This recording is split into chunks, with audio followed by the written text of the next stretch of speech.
So after the crazy November and December, January has been a little bit more quieter. Despite that, my portfolio grew about 500 euros just in January.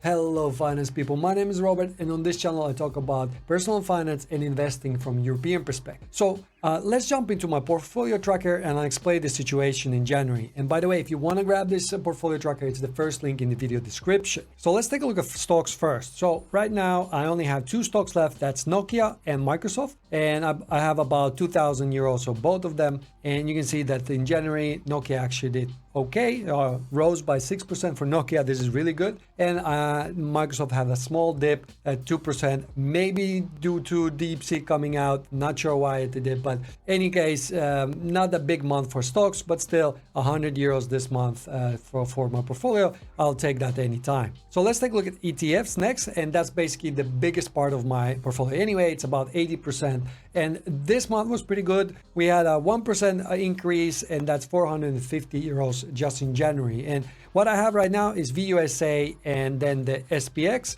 which are both just tracking the S&P 500, but I buy them in euros, so that way I don't get any fees on the conversion fees. And then I have two world ETFs, which just track world in general. So I think it's about 60%. It's still US, and the rest is the world. I don't remember the proportions there, but they do include the US still in them. So they actually grew better in January than the S&P 500 stock. So, and speaking of ETFs, I actually have an email newsletter that focuses on personal finance and investing from European perspective. So if you want to receive that weekly newsletter, then just sign up. It's the first link in the description, or maybe the second. And then if we look at crypto, and that's the last crypto I have right now. I used to have Bitcoin and also Ripple, but I sold them at the end of the last year. And right now I have Binance Coin still here, and it had a small dip of 5%, and I lost 82 euros on that one. But it's still tracking quite well. I think in crypto in general, everything's just waiting for miracles, or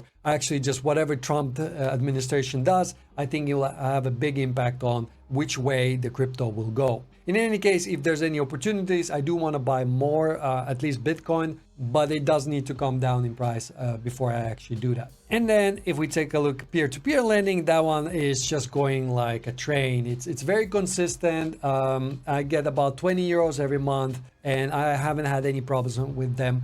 With Mintos, I started about 2 years ago, maybe year and a half, 2 years ago, and with Esketit about a year ago. So they're doing really well, and right now they're delivering about almost 1% per month, a little bit under that. So if I look at the overall my portfolio, you can see that it grew about almost 1% here and 500 euros just in January. So it was this is what you would expect from a normal month. So on average, this is the month you expect. So it grows around 1%, because in a year that would mean that's roughly 12% growth. 10 to 12%, and that's the long-term goal anyway. It might seem that this is nothing, but this is actually what you should expect on average.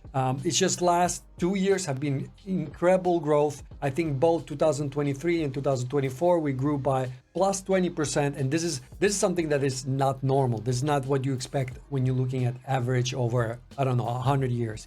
It should grow about 10% per year. So that's why it actually, to me, feels a little bit boring, even telling you this, but this is what you should expect month to month. But when I compare it to S&P 500, S&P 500 actually did better. It was 3% up, and my portfolio was just under 1%. But this will fluctuate throughout the year. Some months I'll do more, some months I'll do less. But my goal for the year is usually to be on par, roughly on par with S&P 500. Then I've done really well. I don't know about you, but when I started investing, it was really hard to find a strategy that works for me. And I was just trying out different things and nothing really worked. I didn't have a purpose or a goal with it, or I had a goal, but I didn't know how to execute properly. So that's why I created this video right here, where I'll explain a simple strategy that you can just set it and forget it, and it'll do the long-term investing for you.